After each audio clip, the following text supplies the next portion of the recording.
ஒரு படம் வந்து ஹிட் ஆகுதுன்னா அதுக்கு முக்கியமான ஒரு காரணம் ஒன்று இருக்குது. எமோஷனலான மொமெண்ட்ல வந்து நம்மளுக்கு கனெக்ட் பண்ணிச்சுன்னா அந்த படத்தை நம்ம அவ்வளோ சீக்கிரத்தில் மறக்க மாட்டோம். அதுக்கும் ஒரு படி மேலே போயிட்டு நம்ம எமோஷனலாக கண்ணுல இருந்து கண்ணீர் வர அளவுக்கு ஒரு படம் மட்டும் வந்துருச்சுன்னா அந்த படம் ஒரு சிறப்பான படமாவே இருக்கும். ஸோ எனக்கு பர்சனலாக கண்ணுல இருந்து கண்ணீர் வர மாதிரியான எமோஷனலான மொமெண்ட்டை கொடுத்த படங்களுடைய சீன்ஸ் தான் இந்த வீடியோவில் வந்து ஷேர் பண்ணிக்க போறேன். கண்டிப்பா உங்களுக்கு இது கனெக்ட் ஆகும்னு நினைக்கிறேன். ஃபர்ஸ்ட் 10 படங்களை இப்போ பார்க்கலாம், மீதியை போக போக பார்க்கலாம். ஸோ அதுக்கு முன்னாடி வீடியோ கிளிக் பண்ணி உள்ள வந்த எல்லா நல்ல உள்ளங்களுக்கும் வணக்கம். This is Jude Ashwin. இந்த சேனலை சப்ஸ்கிரைப் பண்ணாமல் யாராவது வீடியோ பார்த்துருந்தீங்கன்னா ப்ளீஸ் சப்ஸ்கிரைப் பண்ணி சப்போர்ட் பண்ணுங்க. இன்ட்ரெஸ்டிங்கான cinema best content, movie reviews, sometimes ரோஸ்ட்லாம் கிடைக்கும். ஸோ தாராளமாக சப்ஸ்கிரைப் பண்ணுங்க. ஜென்யூனா எல்லா கண்டென்ட்டும் இருக்கும். வாங்க வீடியோக்குள்ள போகலாம்.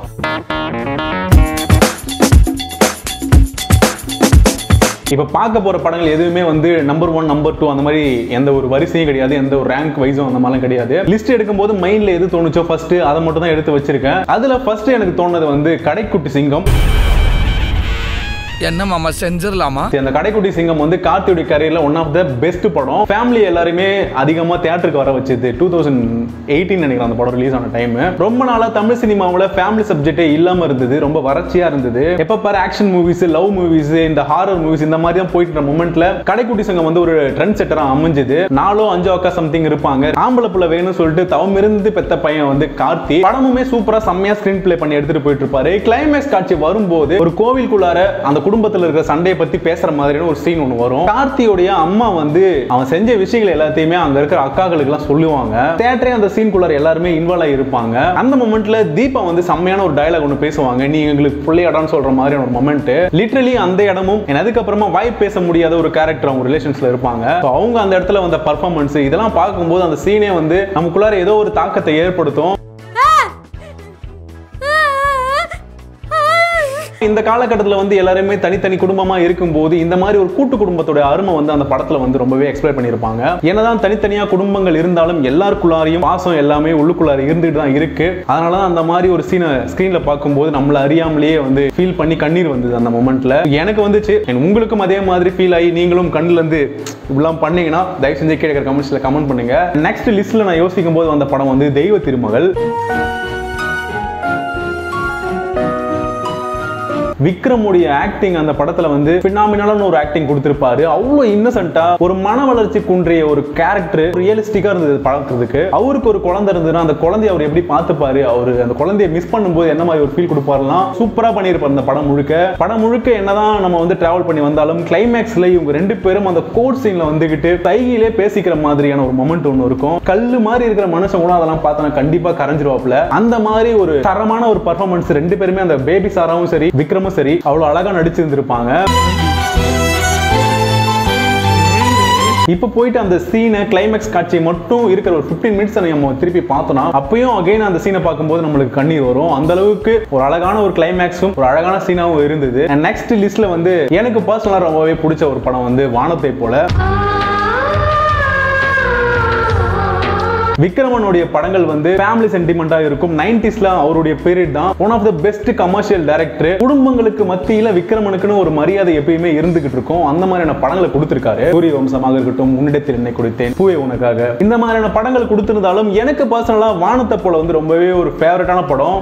அண்ணன் தம்பிகளுக்குள்ளார இருக்கிற ஒரு பாசத்தை அவ்வளவு அழகா சூப்பரா எடுத்துட்டு வந்திருப்பாங்க. விஜயகாந்தோட நடிப்பு வந்து ரொம்பவே மிஸ் பண்றேன். அந்த மாதிரியான விஜயகாந்த் நானு. எப்படி இந்த மனுஷன் இப்ப எப்படி இருக்காரு. சோ அந்த ஒரு படத்துல பிரபுதேவாவுக்கு வந்து மெடல் கொடுக்கிற மாதிரி ஒரு சீன் ஒன்று வரும். கண்டிப்பா அது எல்லாருமே நீங்க பார்த்திருப்பீங்க. இவர் வந்து வில்லேஜ்ல இருந்து காலேஜுக்கு போகும்போது வாட்ச்மேன் உள்ள விட மாட்டாரு. வாட்ச்மேனுக்கு தெரியாம உள்ள போய் நின்று தம்பி மெடல் வாங்குறது வந்து பாப்பாரு. அப்போ வாட்ச்மேன் வந்து முறுக்கு விக்கிறவன்னு சொல்லிட்டு அடிச்சு வெளியே இழுத்துட்டு வர மாதிரி மொமெண்ட். அப்போ பிரபுதேவா மேடையில இருந்து தன் அண்ணன் அந்த மாதிரி அசிங்கப்படுறதை பார்த்துட்டு மெடலை கூட வாங்காம கழட்டி போட்டுட்டு கையை பிடிச்சி கூப்பிட்டுட்டு வந்து ஸ்டேஜ்ல ஒரு ஸ்பீச் ஒன்று இருக்கும். உண்மையாவே பாசத்தோட யாராவது அண்ணன் தம்பி இருந்தீங்கன்னா இந்த சீனை பார்க்கும்போது உங்களால கண்ட்ரோல் பண்ணவே முடியாது. ஆல்சோ விஜயகாந்தோடைய லுக்கும் அந்த இடத்துல அவர் காட்டுற இன்னசென்ஸும் பிரபுதேவோடைய ஸ்பீச்சும் அவர் வச்சிருக்கிற மரியாதையும் அவர் இல்லைன்னா நான் இல்லைன்ற மாதிரியும் அவருக்கு அந்த மாதிரியான விஷயங்களை பண்ணி கொடுக்கறதுக்கு ஒரு அண்ணன் இல்லை, இல்லைன்னா அவர் வேற எங்கேயோ போயிருப்பார் அப்படின்ற மாதிரியான டயலாக் எல்லாம் கண்டிப்பா மனசை கலங்க வைக்கிற ஒரு சீன்.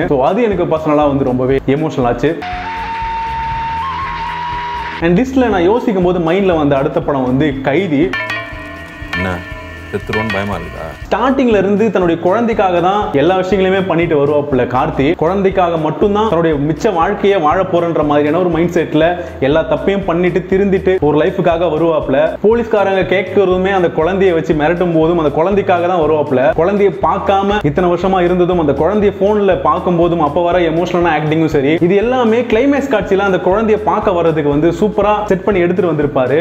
அவ்வளவு பெரிய சம்பவம் முடிஞ்சதுக்கு அப்புறம் தன்னுடைய குழந்தைய ஃபர்ஸ்ட் டைம் பார்க்கும்போது கார்த்தியோட நடிப்பும் சரி, அந்த பாப்பாவோ அந்த சின்ன ஒரு குழந்தை இருக்கும் அந்த பொண்ணுடைய எக்ஸ்பிரஷன் சரி, அது எல்லாமே சேர்ந்து அப்படியே நமக்குள்ளார கண்ணீர்ல நம்மள மூழ்கடிச்சிடும்.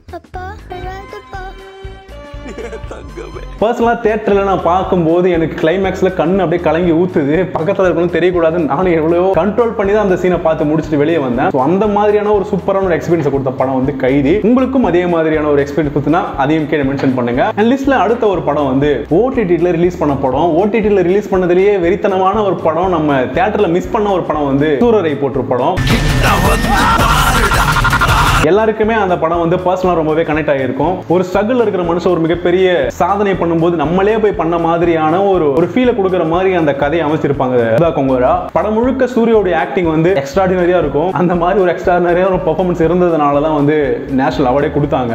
தன்னுடைய அப்பாவுடைய கடைசி நிமிஷத்துக்காக ஊருக்கு போகிறதுக்காக ஃபிளைட்ல டிக்கெட் கிடைக்காம ஏர்போர்ட்ல வெயிட்டிங்ல இருக்க எல்லார்கிட்டையும் போய் கெஞ்சிக்கிட்டு இருப்பாரு. சத்தியமா சொல்றேன், போன்ல தான் பாத்துக்கிட்டு இருந்தேன். போன்ல பார்க்கும்போது அந்த அளவுக்கு ரொம்பவே எமோஷனல் ஆயிடுச்சு அந்த சீன்லாம் பார்க்கும்போது.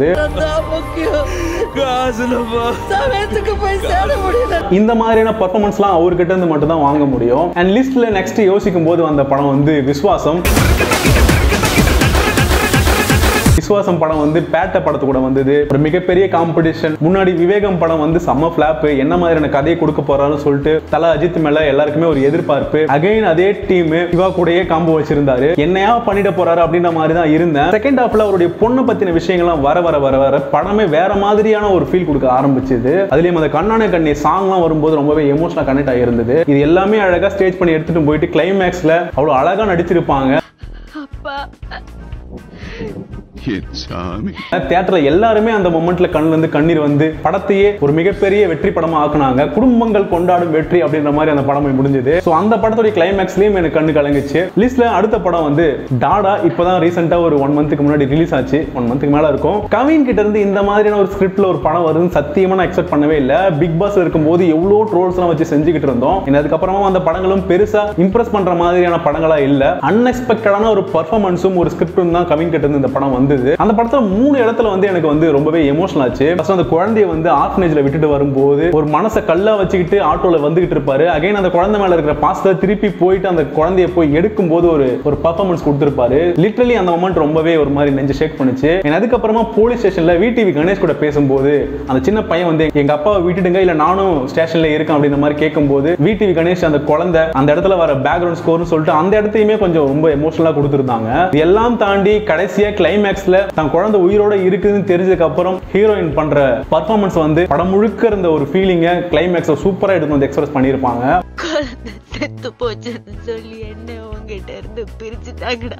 சோ இந்த படமும் பர்சனலா எனக்கு ரொம்பவே எமோஷனலா இருந்த படம். அண்ட் லிஸ்ட்ல நெக்ஸ்ட் வந்து திருச்சிற்றம்பலம். அகைன் பக்கத்து வீட்டு பையன் மாதிரியே தனுஷ் கிட்ட இருந்து ஒரு ஸ்கிரிப்ட். சூப்பரான படம். 100 நாளைக்கு மேல ஓடிச்சு. 100 கோடிக்கு மேல வசூல். பிரகாஷ் ராஜுக்கும் தனுஷுக்கும் செம்ம காம்போ. அவங்க 2 பேரும் வர படங்கள் எல்லாமே தாறுமாறா இருக்கும். இந்த படம் முழுக்க அப்பாவுக்கும் பையனுக்குமான ஒரு வெறுப்பு உணர்வை தான் ஸ்டார்டிங் வந்து காட்டிட்டு இருப்பாங்க. அதுக்கான காரணம் வந்து அப்பாவுக்கு உண்மையாலுமே அவர் ரீசனா இருக்க மாட்டாரு. ஏதோ ஒரு காரணத்தினால அந்த மாதிரி தற்செயலா நடந்து போச்சு. சோ அதுக்காக பையன் கோச்சிக்கிட்டு இருக்கும் போது ஒரு மொமெண்ட்ல அப்பாவுக்கு பிக்ஸ் வந்து வீட்டுக்குள்ளார படுத்துக்கிட்டு இருக்கும் போது எழுந்திருக்க முடியாத மொமெண்ட்ல தனுஷ் வந்து ஹெல்ப் பண்ணும்போது அந்த ஒரு சீனே வந்து ரொம்பவே ஃபீல் குட்டா இருந்தது. கூடவே கண்ணீர் சிந்தன்னு சொல்லிட்டு பேக்ரவுண்ட்ல விஜய் யேசுதாரோட சாங் எல்லாமே சூப்பரா எடுத்துட்டு போயிட்டு நம்மள வந்து கண் கலங்க வச்சிருப்பாங்க அந்த மொமெண்ட். அண்ட் கிளைமேக்ஸ்ல பப்பு வந்து சோபனா உன்னை எவ்வளவு லவ் பண்றா, 6th இருந்து லவ் பண்றான்னு தெரியுமான்ற மாதிரியான ஒரு டயலாக் ஒன்று பேசுவாப்ல. சோ அந்த மொமெண்ட்டுமே ரொம்பவே எமோஷனலா ஒரு ஃபீல் கொடுத்தது. அன்எக்ஸ்பெக்டடாவும் இருந்தது. சோ இந்த படமும் பர்சனலா எனக்கு ஃபீல் ஆன படம். அண்ட் லிஸ்ட்ல இப்போ பார்க்க போற படம் வந்து ஒரு 2019, 98, 99 சம்திங் எந்த ஒரு எக்ஸாக்ட்டா தெரியல. அந்த டைம்ல வந்து படம் KS ரவிக்குமாரோட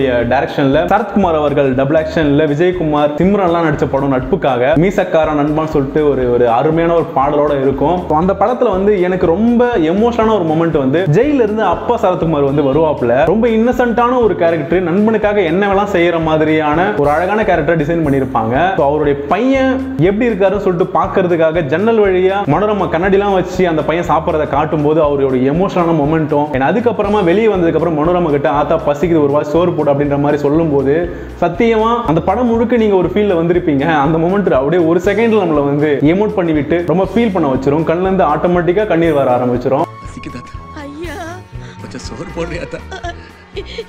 அவ்வளவு சூப்பரா பெர்ஃபார்மன்ஸ் பண்ணிருப்பாங்க மனோரமாவும் சரத்குமாரும். அந்த சீனும் பார்க்கும்போது எனக்கு பர்சனலா ரொம்ப ஃபீல் ஆன படம். இந்த வீடியோல கடைசியா பார்க்க போற படம் வந்து குசேலன். கிளைமேக்ஸ் காட்சியில ரஜினிகாந்த் வந்து தன்னுடைய நண்பனை பத்தி ஒரு ஸ்பீச் ஒன்று இருக்கும். கிட்டத்தட்ட ஒரு 10-12 நிமிஷம் கிட்ட போகும்னு நினைக்கிறேன்.